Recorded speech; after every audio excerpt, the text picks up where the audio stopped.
Good morning. आज हम बात करेंगे अगले क्वेश्चंस के बारे में जो मेनली डील करेंगे संसद से। इसमें हमारा पहला प्रश्न है, लोकसभा के निर्वाचित सदस्यों की अधिकतम संख्या हो सकती है।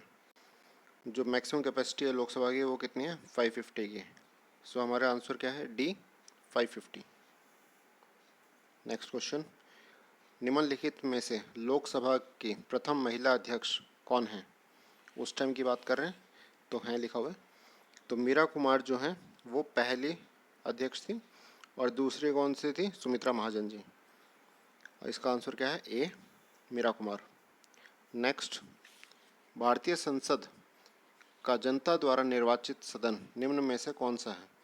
पहली बात तो जनता द्वारा निर्वाचित बोला गया है, डैट मीन्स कि जहाँ पर जनता द्वारा चुने गए मेंबर्स बैठते हैं वो हमारा कौन सा कहलाता है? लोकसभा। लोअर हाउस जो है वहाँ पर बैठते हैं, तो हमारा आंसर क्या है? बी, लोकसभा। गैर धन विधेयक के संसद के हर सदन में कितने वाचन होते हैं? अब जो विधेयक पेश करा गया उसको हमें पहली बार तो क्या होगा? पटल पे पेश करना है, दूसरे में डिस्कशन होगा उस पर, तीसरे में उसमें कुछ जो मॉडिफिकेशन करना है वो मॉडिफिकेशन करके उसको पास कराना होता है। तो टोटल कितने होते हैं? हमारे 3 होते हैं। इसका आंसर है बी, 3। नेक्स्ट क्वेश्चन, इसके दौरान अधिकतम बजट की संस्तुति की जाती है। किसके दौरान की जाती है? पहली बात तो आधिक्य लिखा है। आधिक्य मतलब अधिक। अधिक कब होगी? जब तेजी होगी। तो आंसर क्या रहेगा? बी, तेजी के दौरान। भारतीय संसद के कामकाज में शून्यकाल का अर्थ है। शून्यकाल कब होता है? प्रश्नकाल के बाद के समय में जब कोई कार्य नहीं हो रहा होता और कार्य होने से पहले के बीच, प्रश्नकाल और अगले काम होने के बीच के टाइम को हम शून्यकाल बोलते हैं, जहाँ पर कोई काम नहीं हो रहा होता। तो इसके ऑप्शंस में देखते हैं हम। प्रश्नकाल से पहले का समय गलत है, सत्र का पहला घंटा गलत है, प्रश्नकाल और अगले कार्य सूची के बीच का समय सही है, और जब विशेषाधिकार प्रस्तुत स्वीकार कर लिया जाए गलत है। तो हमारा आंसर सी रहेगा। नेक्स्ट क्वेश्चन, भारतीय संसद द्वारा विश्व संसदीय प्रणालियों में कौन सी अभिनव चर्चा प्रक्रिया समाविष्ट की गई है? कौन सी है? शून्यकाल जो है, शून्यकाल को समाविष्ट किया गया। आंसर है बी, शून्यकाल। नेक्स्ट क्वेश्चन, संसद सदस्य संसद में अपनी सदस्यता गंवा देंगे यदि वह सत्रों से निरंतर उपस्थित रहें। यानी कि कोई जो संसद का सदस्य है जो रेगुलर एब्सेंट रह रहा है, निरंतर अनुपस्थित रह रहा है, तो उसकी सदस्यता जा सकती है अगर वो 60 दिन तक रहे। जा सकती बोला गया, जाएगी ही नहीं। 60 दिन तक अगर वो अनुपस्थित रहे तो उसकी सदस्यता जा सकती है।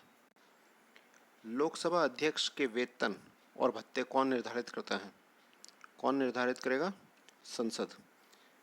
संसद के हाथ में पावर है इसको डिसाइड करने का। सॉरी, नेक्स्ट क्वेश्चन था ना। हाँ, आंसर इज डी, संसद। निम्न में से कौन सा प्रशासन पर विधायी नियंत्रण के अंतर्गत नहीं आता है?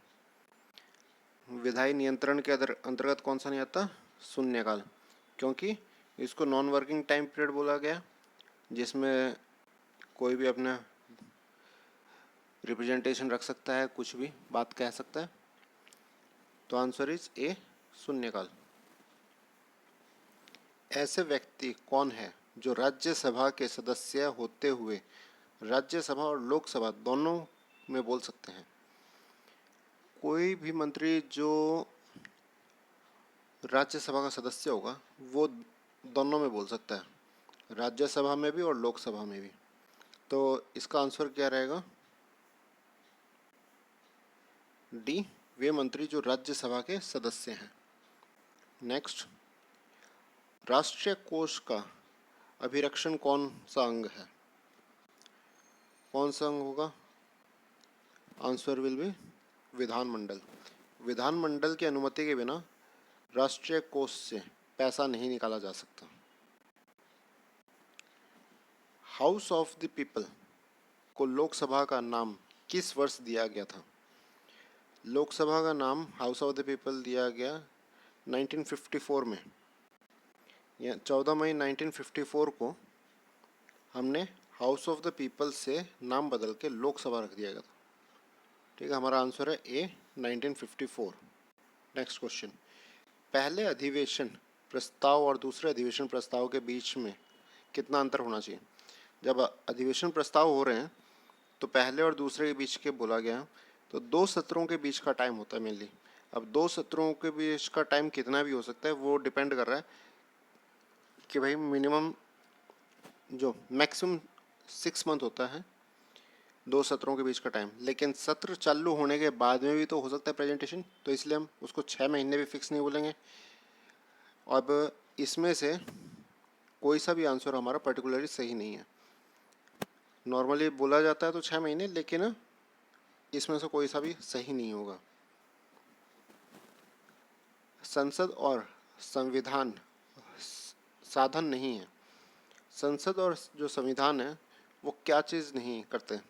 राजनीतिक न्याय देते हैं, आर्थिक न्याय और सामाजिक न्याय के बारे में बात करते हैं।